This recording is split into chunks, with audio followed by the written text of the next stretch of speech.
Welcome back to MMA Al Dente. I'm here to talk to you guys about Volkan Oezdimar versus Nikita Krylov, a battle between two of the perennial light heavyweight contenders, and this is a cool fight. I do think this fight could produce violence, but it also could be a slower paced fight, and that's really going to be at the behest of Nikita Krylov, I think. I do think this is his fight to lose, just to give you the fucking prediction at the top. I am taking Krylov, and that's because I'm not sold on Oezdimar as being, not that he has to convince me of anything, but I'm not sold that he's still who he was.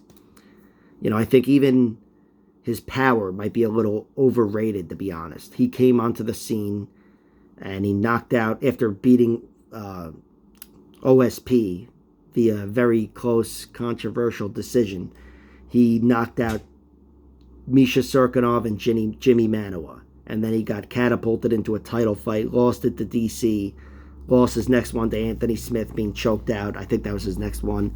And he's never been able to make it to the top.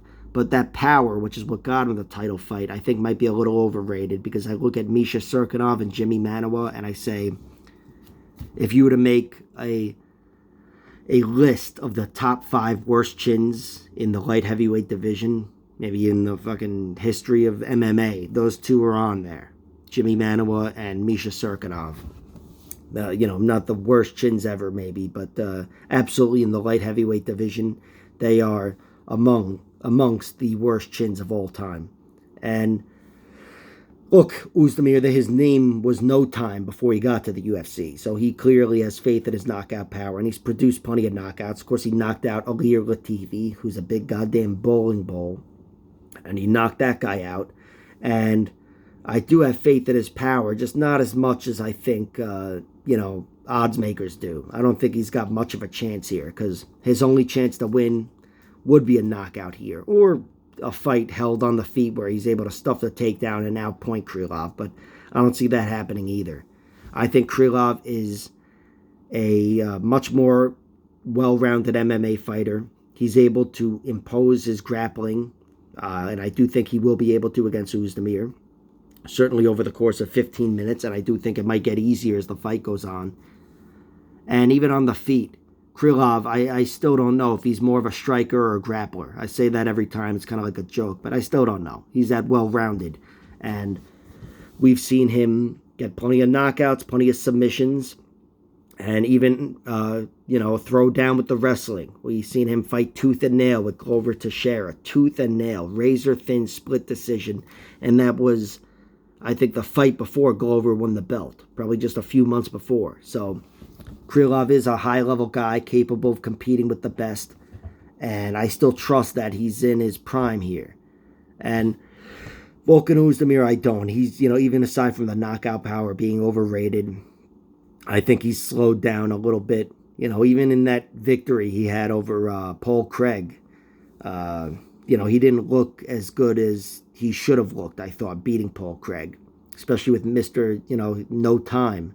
We've seen other guys shut Craig's lights out, and Oezdimar wasn't able to do it.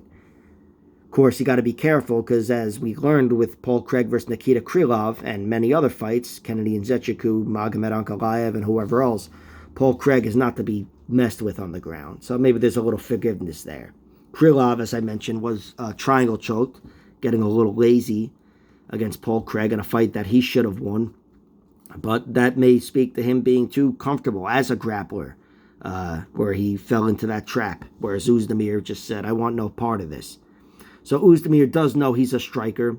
I don't think he'll be as afraid of grappling, or submissions, I should say, with Krylov, but he should be afraid of the grappling, because that includes wrestling, and Krylov will be scoring the points, if not the submissions. So I'm taking Krylov. I do trust Krylov's chin as well. He's never been knocked out. He's been TKO'd by Soa Paleli, who is a big, monstrous, heavyweight Samoan. That is not a path to victory here for Volkan Oezdimar. Oezdimar's been knocked out by Yuri Prochazka, which I suppose is a path to victory for Krylov, but it would, Yuri is Yuri. So I do think it's Nikita Krylov's fight to win. I'm taking him via decision or late submission. I don't really like the odds on either one, but I've liked his money line at minus 175. Minus 175 I've played, attached it in parlays. I think it's a good line for Nikita Krylov in this fight.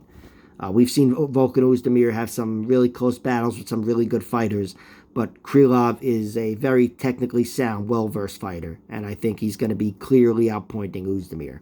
So, Nikita Krylov minus 175, and gun to my head, if I had to give you a prediction, I'd say decision.